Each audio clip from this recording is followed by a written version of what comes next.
Et le retour du Covid, évidemment, les cas augmentent dans le monde, d'à nouveau.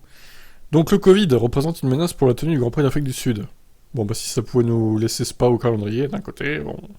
Le PDG de la F1, Dominique Callier, a effectué plusieurs visites en Afrique du Sud alors que le pays cherche à négocier son entrée dans le calendrier pour la première fois depuis 1993.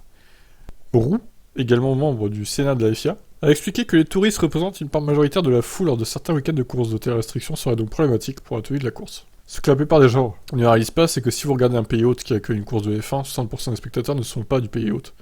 Eh oui. Donc si vous regardez certains événements, comme ceux du Texas, qui ont accueilli 380 000 spectateurs l'année dernière, ce qui je pense était plus que les Jeux Olympiques, 60% étaient étrangers.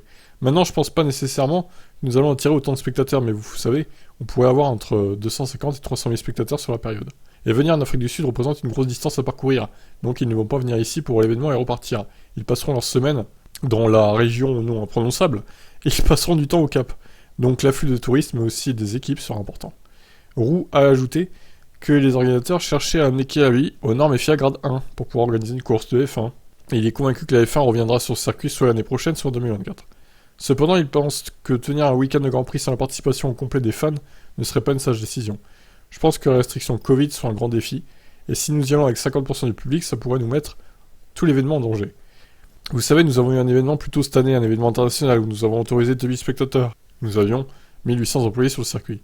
Je veux dire, ça n'a tout simplement pas de sens si vous ne pouvez pas atteindre votre pleine capacité et que vous ne pouvez pas attirer environ 90 000 spectateurs par jour à Kialami. Ouais, bon, c'est pas sûr hein, qu'il soit au calendrier quand même ce Grand Prix. Et je dirais qu'il y a une chance sur deux, ça va dépendre du Covid aussi. Bon, affaire à suivre, je vous laisse commenter. Ciao.